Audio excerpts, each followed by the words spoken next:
Hello dear students, today we are going to see present perfect tense. आता बघा या present perfect tense मध्ये कशा प्रकारची वाक्य मराठीमधून इंग्रजीमध्ये करायची किंवा आपल्याला हा प्रश्न कुठे उपयोगी पडतो, अशा प्रकारची वाक्य कुठे कामात पडत असतात. बरेच वेळा एक्झाम मध्ये पर्सनल रिस्पॉन्स हा क्वेश्चन आलेला असतो. त्याचबरोबर लेटर रायटिंग स्किल मध्ये नाही का, स्टोरी, कारण आपण जी स्टोरी पाठ करून जातो ती स्टोरी पेपरला येतात का, नाही. त्यामुळे वेळेवर आपल्याला त्या ठिकाणी कशा प्रकारचे वाक्य तयार करता आले पाहिजे, कशा प्रकारे त्या ठिकाणी रायटिंग स्किल लिहिता आलं पाहिजे, त्यासाठी अशा प्रकारचे जर आपण वाक्य बघितले, कारण पूर्ण इंग्रजी जे आहे ते संपूर्ण इंग्रजी ही टेन्सवर आधारित असते विद्यार्थी मित्रांनो. त्यामुळे मागील व्हिडिओमध्ये आपण सिंपल प्रेझेंट टेन्सचे वाक्य कशा प्रकारे बनवायचे, त्याचबरोबर प्रेझेंट कंटिन्युअस वाक्य असेल, ॲक्शन चालू असेल तर कशा वेळेस कोणत्या प्रकारचे वाक्य आपण त्या ठिकाणी करायला पाहिजे ते सुद्धा आपण व्हिडिओ तयार केलेला आहे. तर आजच्या तासामध्ये आपण जे बघणार आहोत ते म्हणजे प्रेझेंट परफेक्ट टेन्सचे 4 प्रकार. आता प्रेझेंट परफेक्ट टेन्समध्ये कोणते 4 प्रकारचे सेंटेन्स आपल्याला बघायचे आहे तर ते बघायचं आपल्याला. जसं प्रेझेंट परफेक्ट टेन्समध्ये 4 प्रकार कोणते पडतात, कशा प्रकारचे वाक्य तयार करायचे आपल्याला प्रेझेंट परफेक्ट टेन्स. याच्यामध्ये आपल्याला काय करायचं आहे, सुरुवातीला ॲसर्टिव्ह सेंटेन्स बघायचे आहे. ॲसर्टिव्ह म्हणजेच काय, ॲसर्टिव्ह सेंटेन्स म्हणजे विधान वाक्य किंवा होकारार्थी वाक्य, ठीक आहे, ज्याला आपण विधान वाक्य असं म्हणतो किंवा अफर्मेटिव्ह सेंटेन्स असं सुद्धा म्हणता येईल. त्याचबरोबर पुन्हा याच टेन्सचा आपल्याला निगेटिव्ह सेंटेन्स तयार करायचे आहे. निगेटिव्ह सेंटेन्स म्हणजे नकारार्थी वाक्य बनवायचं आहे, नकारार्थी. त्याचबरोबर आपल्याला इंट्रागेटिव्ह म्हटलं तर याच टेन्सचा आपण इंट्रागेटिव्ह बनवणार.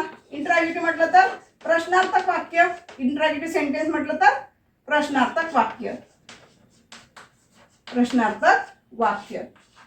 Interrogative sentence. ठीक आहे. त्यानंतर याच इंट्रागेटिव्ह सेंटेन्सच आपल्याला काय करायचं आहे, निगेटिव्ह इंट्रागेटिव्ह सेंटेन्स.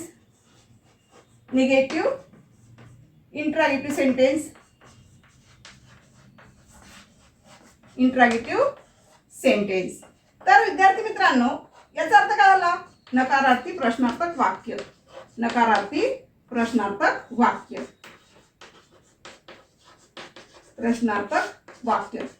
म्हणजेच बघा या ठिकाणी तुमच्या लक्षात येईल की प्रेझेंट परफेक्ट टेन्स मध्ये आपल्याला 4 प्रकारे सेंटेन्स तयार करता येईल. आता याचा वापर कुठे करायचा हे आपण आताच बघितलं की तुम्हाला पर्सनल रिस्पॉन्स मध्ये म्हणजे स्वमत जिथे आपल्याला लिहायचं असते, स्वतःहून एखादं वाक्य डेव्हलप करायचं असेल तर कोणत्या प्रकारात आपण घेतलं पाहिजे याविषयी या ठिकाणी अशा प्रकारचं आपण जर वाक्याचा सराव करत राहिला तर निश्चितच तुम्हाला काय होईल, पेपरमध्ये ती गोष्ट लिहिण्यास सोपी जाईल. किंवा तुमच्या घरामध्ये जर तुम्हाला कोणाशी इंग्लिशमध्ये कन्व्हर्सेशन करायचं असेल तरी सुद्धा अशा वाक्याचा वापर केला तर त्या ठिकाणी सुद्धा तुम्हाला त्या ठिकाणी जरूर फायदा होईल. ठीक आहे. चला याचे 4 आपण कोणत्या प्रकारचे सेंटेन्स शिकणार आहोत. एक म्हणजे ॲसर्टिव्ह सेंटेन्स आपण शिकणार आहोत, म्हणजे विधान वाक्य. दुसरं म्हणजे निगेटिव्ह सेंटेन्स आपण शिकणार आहोत, ते म्हणजे नकारार्थी वाक्य म्हणजे याच वाक्याचं नकारार्थी कसं करायचं हे सुद्धा आपण बघणार आहोत.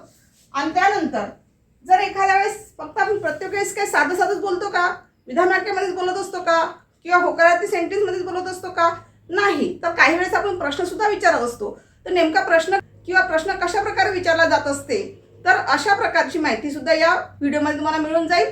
चला तर सेंटेन्सच्या माध्यमातून लक्षात घेऊया. चला तर आपण आता कोणत्या प्रकारची वाक्य येत असतात, कशा प्रकारची वाक्य आले तर कशा पद्धतीने लक्षात घ्यायचं याविषयी बघूया. चला या ठिकाणी सुरुवातीला ॲसर्टिव्ह सेंटेन्सेस मध्ये बघूया.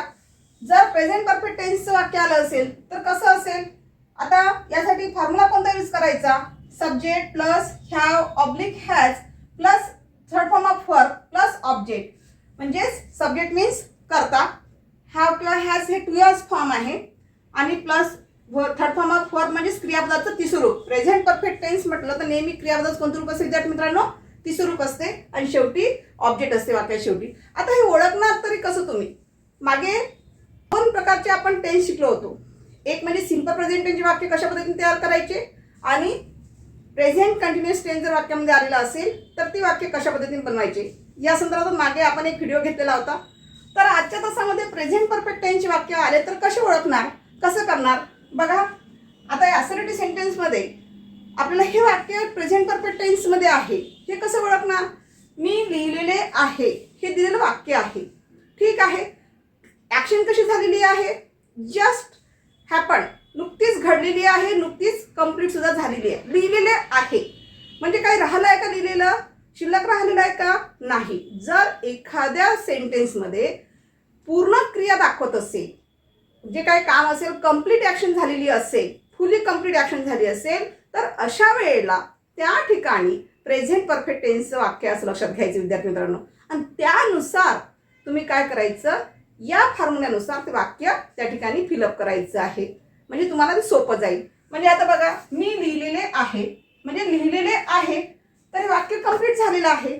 म्हणजे दिलेलं वाक्य कोणत्या टेन्समध्ये आलेलं आहे, प्रेझेंट परफेक्ट टेन्समध्ये.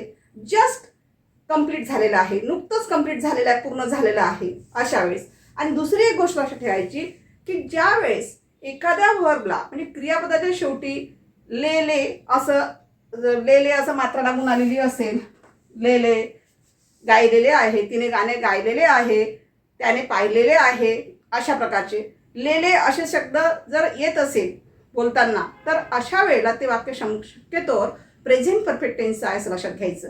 चला आता तुम्हाला एक आणखी गोष्ट सांगते, ते कसं मांडणी कसं करायचं इंग्रजीमधून बघा. या ठिकाणी सब्जेक्ट कोणता आलेला आहे, मी हा सब्जेक्ट झाला. मग मी साठी आपण काय घेणार, आय. त्यानंतर फॉर्म्युलानुसार सांगितलं आहे हॅव किंवा हॅज. आता आपण बरेच व्हिडिओ आपण या संदर्भात टेनच्या बाबतीमध्ये आपले झालेले आहे, आपल्या यूट्यूब चॅनलला आहे, ते तुम्ही जरूर बघा म्हणजे तुमच्या लक्षात येईल. तरी मी एकदा सांगते की हॅव आणि हॅजचा वापर कसा करायचा. हॅव कधी वापरायचं, ज्या वेळेस वाक्यामध्ये आय सब्जेक्ट आला असेल, वी सब्जेक्ट आला असेल, दे सब्जेक्ट आला असेल, यू सब्जेक्ट आला असेल आणि प्लुरलमध्ये म्हणजेच अनेक वचन आलं, तर त्यासमोर काय वापरायचं विद्यार्थी मित्रांनो, ह्या वापरायचं आहे. हे ऑलवेज रिमेंबर दिस थिंग्स, ही नेहमी गोष्ट लक्षात ठेवा, ठीक आहे. तर आणि याला सोडून पार्ट ऑफ दिस थिंग्स म्हणजे या गोष्टी सोडून जर कोणताही सब्जेक्ट आलेला असेल, जसं की ही, शी, इट किंवा सिंग्युलर सब्जेक्ट येत असेल, तर काय वापरायचं आहे, हॅज वापरायचं आहे, ठीक आहे. चला तर या ठिकाणी आपल्याला काय घ्यायचं आहे, मी म्हटलं तर आय घेणार, त्यासमोर काय घ्यावं लागेल, आहे. मी लिहिलेले आहे, मी लिहिलेले आहे कंप्लीट झालं. आता लिहिलेले हे काय झालं, तुमचं वर्ब झालं, पण आपल्याला वर्बचं कोणतं रूप पाहिजे आहे, थर्ड फॉर्म ऑफ वर्ब. मग लिहिलेलं काय म्हणायसाठी काय म्हणायचं, लिहिले म्हणायसाठी काय म्हणावं लागेल, राईट. मग राईटचं थर्ड फॉर्म काय होईल, रिटर्न. आता हे मला माहिती आहे, त्यामुळे मी डायरेक्ट या ठिकाणी काय घेतलेलं आहे, आय हॅव रिटर्न. काय लिहिलेलं आहे, दिलेलं आहे का विद्यार्थी मित्रांनो, नाही, फक्त लिहिलेलं आहे एवढंच सांगितलं आहे, ठीक आहे. चला मग आता याच वाक्याला पूर्ण करण्यासाठी म्हणजे नेमकं ऑब्जेक्ट नाही आहे वाक्यामध्ये, बरोबर आहे. मग जर ऑब्जेक्टचं वाक्य आलं तर कशा पद्धतीने करणार, सी सेकंड सेंटेन्स, मी पत्र लिहिलेलं आहे, काय लिहिलेलं आहे, पत्र. चला त्याच पद्धतीने मांडणी करायची. मी असेल तर सब्जेक्ट काय होईल, आय समोर क्रियास फॉर्म कोणतं लागेल, हॅव. त्यानंतर लिहिलेले आहे म्हणजे आय हॅव रिटन. किती पत्र लिहिलेले आहे, काय सांगितलेलं आहे का, नाही. म्हणून सरळ सरळ ए लेटर घ्यायचं. अ कसा आला माहिती आहे का, हे जे लेटरचा यल आहे, हे यल काय आहे, कन्सोनंट आहे, म्हणून ठिकाणी आपण काय वापरलंय, ए वापरलेलं आहे. कारण यल हे कसं आहे, कन्सोनंट असल्यामुळे त्या ठिकाणी आपण ए आर्टिकलचा वापर त्या ठिकाणी केलेला आहे. म्हणजे तुमचा आन्सर कसं झाला बघा, I have written a letter, ठीक आहे. चला आता ही झाली सगळी वाक्य, जी दोन वाक्य बघितली ज्याच्यामध्ये ऑब्जेक्ट नव्हतं. फर्स्ट सेंटेन्समध्ये ते वाक्य कशा पद्धतीने करायचे ते आपण बघितलेलं आहे. ज्या सेंटेन्समध्ये ऑब्जेक्ट आलं ते कशा पद्धतीने मांडणी करायची, विद्यार्थी मित्रांनो बिलकुल घाबरून जायचं नाही. कशा पद्धतीने मांडणी करायची ते आपण बघितलेलं आहे. वाक्य कितीही मोठं झालं तरीही आपलं जे स्ट्रक्चर आहे त्याच्यानुसार समोर ते वाक्य घेत राहायचं. जसं आता आय हॅव रिटर्न, इथे सुद्धा दिसते तुम्हाला, इथे सुद्धा आय हॅव रिटर्न आलेलं आहे. त्याच्यानंतर काय आलेलं आहे, अ लेटर. अ लेटर हे काय झालं, तुमचं ऑब्जेक्ट झालेलं आहे. आता एक पत्र, टू लेटर, दोन पत्र म्हटले असते तर आपण काय लिहिलं असतं, टू लेटर्स. थ्री लेटर्स म्हटलं, तीन पत्र म्हटलं असतं आपण काय घेतलं असतं, थ्री लेटर्स. म्हणजे कितीही आले असेल त्यासमोर तर आपण त्यासमोर वाक्य काय करायचं विद्यार्थी मित्रांनो, ते वाढवत राहायचं, ठीक आहे.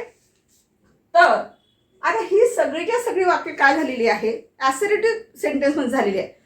बरेच वेळा आपण काही गोष्टी निगेटिव्ह मोडमध्ये सुद्धा बोलत असतो, नाही का? प्रत्येक गोष्ट आपण काही हे ॲसर्टिव्ह सेंटेन्समध्ये बोलतो असं आहे का? नाही. ठीक आहे. तर आता अशाच प्रकारे आपण निगेटिव्ह सेंटेन्स कशा पद्धतीने बनवायची याविषयी बघूया.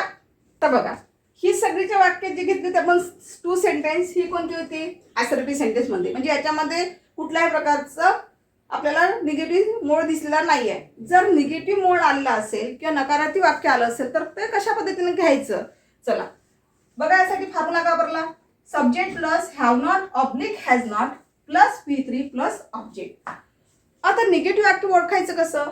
तर त्या वाक्यामध्ये नाही हा शब्द आलेला असतो, नाही का? नाही. मग नाही म्हणण्यासाठी पर्टिक्युलर कोणता शब्द वापरला जातो? तो म्हणजे नॉट. मग तो कसा वापरायचा बघा, तर तो हेल्पिंग व्हर्ब सोबत कधीही वापरायचा असतो. तो सेपरेट कधीही आपल्याला घेता येत नाही. जसे की या वाक्यामध्ये to use form helping verb आलेला आहे. तर मग या ठिकाणी आपल्याला नॉट घेते वेळेस कशासमोर घ्यावं लागेल? हॅव किंवा ह्याच्या समोर त्या ठिकाणी नॉटचा वापर करावा लागेल. हॅव किंवा ह्याच्या समोर. ठीक आहे. चला वाक्य कसे होईल बघा. मी लिहिलेले नाही, म्हणजेच मी लिहिलेले नाही. वाक्य काय झालेलं आहे? कम्प्लीट झालेलं आहे. हे मी लिहिलेलं नाही आहे, नाही का? कम्प्लीट ॲक्शन झालेली आहे. पण काय लिहिलेलं नाही आहे? ते दिलेलं आहे का? नाही आहे. म्हणजे सरळ सरळ त्या वाक्यामध्ये ऑब्जेक्ट आलेलं नाही आहे. फक्त आपल्याला काय घ्यायचं आहे? सब्जेक्ट घ्यायचं आहे, टू हॅज फॉर्म घ्यायचा आहे, त्यासोबत निगेटिव्ह फॉर्म नॉट वापर करायचा आहे आणि त्याचबरोबर तुम्हाला काय बघायचं आहे? आणखी third form of verb use करायचा आहे. बघा मग कसं होईल बघा. मी लिहिलेले नाही म्हणजे मी म्हणण्यासाठी काय सांगितलं आपण आताच्या व्हिडिओमध्ये? आताच सांगितलं आपण मी साठी काय वापरलेलं आहे? सब्जेक्ट असल्यामुळे आय समोर नेहमी काय वापरतात? हॅव. मग हा जो हॅव आहे याला लागूनच काय घ्यायचं विद्यार्थी मित्रांनो? नॉट. कारण नॉट हा निगेटिव्ह वर्ड्स आहे. तर त्यामुळे आय हॅव नॉट अशा पद्धतीने घ्यायचं. I have not. काय दिलेलं नाही आहे? हे दिलेलं नाही आहे. मग वर्ब कोणतं झालेलं आहे तुमचं? लिहिलेलं. मग त्याला काय म्हणायचं? राईट. राईटचं थर्ड फॉर्म पाहिजे आपल्याला, म्हणजेच काय होईल? Return. I have not return अशा पद्धतीनं. मी पत्र लिहिलेलं नाही आहे. हे वाक्य पूर्ण झालेलं आहे कारण या वाक्यामध्ये काय आलेलं आहे? ॲक्शन पूर्ण झालेली आहे. काय लिहिलेलं नाही आहे? पत्र. म्हणजेच विथ ऑब्जेक्ट आलेलं आहे, नाही का? आता बघा हे कसं होईल? आय हॅव नॉट घेतलं आपण. नंतर लिहिलेल्यासाठी काय घेतलं? रिटर्न. हे इथपर्यंत आपण समोर वाक्य घेतलेलं आहे. पण काय लिहिलेलं नाही आहे? लेटर. म्हणजेच a letter. I have not return a letter अशा पद्धतीने. ठीक आहे. तर आता याच पद्धतीचे आपण इंट्रॉगेटिव्ह सेंटेन्स इंट्रॉगेटिव्ह सेंटेन्स कशा पद्धतीने तयार करायचं आणि निगेटिव्ह इंट्रॉगेटिव्ह सेंटेन्स काय असते याविषयी बघूया. आता इंट्रॉगेटिव्ह सेंटेन्स कशा पद्धतीची प्रेझेंट परफेक्ट टेन्समध्ये असतात, पूर्ण वर्तमान काळामध्ये प्रश्नार्थी वाक्य कशा पद्धतीचे असते याविषयी बघूया. चला तर आता या ठिकाणी कोणत्या प्रकारचा फॉर्म्युला यूज करायचा विद्यार्थी मित्रांनो? Have oblique has plus subject plus V3 plus object plus question mark. असं तुम्ही आता विचार पडले असाल, मॅडम आपण सुरुवातीला तर सब्जेक्ट घेतला होता, इथे आपण सब्जेक्ट 2 नंबरला घेतलेला आहे. तर विद्यार्थी मित्रांनो तुम्हाला जो पडलेला प्रश्न आहे तो अगदी राईट आहे. पण मगाने आपण जे काही सांगितले होते सब्जेक्ट सुरुवातीला घेण्यामागचा उद्देश काय होता? तर ते विधान वाक्य होतं, स्टेटमेंट होतं, ॲसर्टिव्ह सेंटेन्स होतं. आता आपण जे काही बघत आहोत ते कोणतं वाक्य आहे? इंट्रॉगेटिव्ह सेंटेन्स आहे, प्रश्नार्थक वाक्य आहे. ठीक आहे. तर प्रश्नार्थक आता नेहमी मगाने पण मी सांगितलं तुम्हाला की नेहमी आपण बोलत असताना केवळ आपण स्टेटमेंटमध्ये कधीच बोलत नाही. काही वेळेस आपण प्रश्न विचारतो, कधी एक्सप्लेनेशनमध्ये बोलतो, नाही का? तर बरेच वेळा आपले टोनिंग जे आहे ते समोरच्यावर डिपेंड असते की येणारा प्रसंग कसा आहे त्यानुसार आपण त्या ठिकाणी बोलत असतो. कधी कधी आपण प्रश्नसुद्धा त्यांच्यासमोर बोलत असतो, सांगत असतो, विचारत असतो, नाही का? तर आता या ठिकाणी बघा, जर अशा प्रकारचे वाक्य आलं तर कसं करणार? वाक्य कसं दिलेलं आहे? मी लिहिलेले आहे का? म्हणजे प्रश्न पडलेला आहे. मी लिहिलेले आहे का? मी बोललेले आहे का? मी गेलेले आहे का? अशा प्रकारचे जे काही प्रश्न असतात, मी पाहिलेले आहे का? ते हे जे वाक्य आहे ही सगळी वाक्य कशी आहे? प्रश्नार्थक वाक्य आहे. ही सगळीच्या सगळी वाक्य जी आहे ही सगळी वाक्य कशी आहे? प्रश्नार्थक वाक्य आहे. त्यामुळे याची मांडणी करत असताना इंग्लिशमध्ये सेंटेन्स बनवायचं असेल तर सगळ्यात पहिले हेल्पिंग वर्ब सुरुवातीला येईल, नाही का? म्हणजेच हेल्पिंग वर्बनेच वाक्य सुरुवात व्हायला पाहिजे. या ठिकाणी आपल्याला डायरेक्ट सब्जेक्ट घेता येणार नाही. Always remember this thing. ठीक आहे. चला आता मी लिहिलेले आहे का? आता मी हा काय झाला तुमचा सब्जेक्ट झाला. मी आता थोड्या वेळापूर्वी सांगितलं तुम्हाला की मी हा सब्जेक्ट आहे. मग आय समोर हेल्पिंग वर्ब कोणतं लागेल? हॅव लागेल की हॅज लागेल? हॅव लागेल. म्हणजेच आपला प्रश्न विचारायचा आहे म्हणून आपण इथे काय घेणार? सुरुवातीला हॅव घेणार. Have according to formula. त्यानंतर सब्जेक्ट आय. मी लिहिलेलं आहे का? म्हणजे मी गेलेलं आहे का? हे पण झालेलं आहे. राहिलं काय शिल्लक? फक्त लिहिलेले वर्ब. वर्ब सुद्धा कोणतं घ्यायचं आहे? थर्ड फॉर्म ऑफ वर्ब घ्यायचं आहे. म्हणजेच राईटचं तिसरं रूप काय होईल? रिटर्न. Have I return. आता हॅव आय रिटर्न आपल्याला शेवटी फुल स्टॉप देता येणार नाही विद्यार्थी मित्रांनो. तर मग काय द्यावं लागेल? Question mark. Have I return. मी लिहिलेले आहे का? अशा पद्धतीनं. बघा सेकंड, मी पत्र लिहिलेले आहे का? मी पत्र लिहिलेले आहे का? प्रश्न विचारलेला आहे. म्हणजे हे सुद्धा काय घ्यावं लागेल? Have I third form of verb return. काय दिलेलं आहे का? पत्र. म्हणजे अ लेटर. शेवटी क्वेश्चन मार्क. म्हणजे या ठिकाणी have I return a letter अशा पद्धतीचा आपल्याला प्रश्न त्या ठिकाणी करता येईल. आता हा प्रश्न कसा झालेला विद्यार्थी मित्रांनो? अफर्मेटिव्ह टाईपमध्ये झालेला आहे नाही का? जर आपल्याला निगेटिव्ह मोडमध्ये जर इंटरॅगेटिव्ह करायचं असेल तर कशा पद्धतीने करायचं? बघा या ठिकाणी फॉर्म्युला दिलेला आहे. Have oblique has plus subject plus not plus third form of verb plus object plus question mark नाही का? तर निगेटिव्ह मोडमध्ये इंटरॅगेटिव्ह सेंटेन्स करत असताना कसं करणार आपण? प्रत्येक गोष्ट आपण काही सगळ्याच गोष्टी पॉझिटिव्ह थिंकिंगमध्ये विचारानेच करत असतो का? नाही. कोणती ना कोणती गोष्ट आपली निगेटिव्ह सुद्धा होत असते. निगेटिव्ह सुद्धा आपण प्रश्न बनवत असतो नाही का? तर अशा वेळेस काय करायचं? बघा मग ही वाक्य कशा पद्धतीने येतात? मी लिहिलेले नाही का? मी लिहिलेले नाही का? जर नाही का असा जर प्रश्न आलेला असेल तर अशा वेळेस काय करणार आपण? मी म्हटलं तर हा सब्जेक्ट झाला. म्हणजे इथे काय घ्यायचं? हॅव. आयच्या समोर काय येते? हॅव येईल. नंबर 2 ला सब्जेक्ट घ्यावं लागेल. तर आता तुम्हाला प्रश्न पडला असेल की मॅडम नॉट कुठे घेणार आपण? अकॉर्डिंग टू फॉर्म्युलानुसार तुम्हाला हॅवला लागूनच या ठिकाणी प्रश्न बनवत असताना नॉट घेता येणार नाही. तर सब्जेक्टच्या नंतर तुम्हाला नॉट घ्यावं लागेल. म्हणजेच काय होईल? हॅव आय नॉट आणि लिहिलेले थर्ड फॉर्म ऑफ वर्ब करायचं. म्हणजेच काय घ्यावं लागेल? रिटर्न. राईटचं थर्ड फॉर्म काय होईल? रिटर्न. आणि शेवटी question mark. Have I not return. मी लिहिलेलं नाही का? नाही का? अशा पद्धतीने. दुसरं दिलेलं आहे मी पत्र लिहिलेले नाही का? वाक्य कसं झालेलं आहे? फुली कंप्लीट ॲक्शन झालेली आहे. विथ ऑब्जेक्ट पण आलेला आहे. मग अशा वेळेस आपण कसं करणार? बघा हा अशाच पद्धतीनं. तर have I not return. First sentence आणि सेकंड सेंटेन्स सेम झालं पण या ठिकाणी ऑब्जेक्ट आलेला आहे का फर्स्ट सेंटेन्समध्ये? नाही. सेकंड सेंटेन्समध्ये आपण ऑब्जेक्ट घेतलेला आहे. म्हणजे आपल्याला ऑब्जेक्ट घेताना त्यासमोर काय घ्यावं लागेल? काय राहिलेलं आहे वाक्यामधलं? फक्त पत्र राहिलेलं आहे. म्हणजे have I not return a letter. शेवटी क्वेश्चन मार्क. या पद्धतीने वाक्य आपल्याला तयार करावं लागेल. ठीक आहे विद्यार्थी मित्रांनो, आजच्या तासामध्ये आपण प्रेझेंट परफेक्ट टेन्स वाक्य इंग्लिशमध्ये कशा पद्धतीने तयार करायचं याविषयी माहिती बघितलेली आहे. त्याचबरोबर त्या वाक्यामध्ये ॲसर्टिव्ह सेंटेन्स कशा पद्धतीने करायचे, ॲसर्टिव्ह सेंटेन्सच निगेटिव्ह सेंटेन्स कशा पद्धतीने तयार करायचं, त्याचबरोबर आणखी तिसरी गोष्ट कोणती शिकलो आपण की प्रश्नार्थक वाक्य कसं तयार करायचं प्रेझेंट परफेक्ट टेन्समध्येच आणि ज्याला आपण इंट्रॅगेटिव्ह सेंटेन्स म्हणतो आणि इंट्रॅगेटिव्ह सेंटेन्सलाच निगेटिव्ह सेंटेन्समध्ये कसं कन्वर्ट करायचं याविषयी माहिती आपण बघितलेली आहे.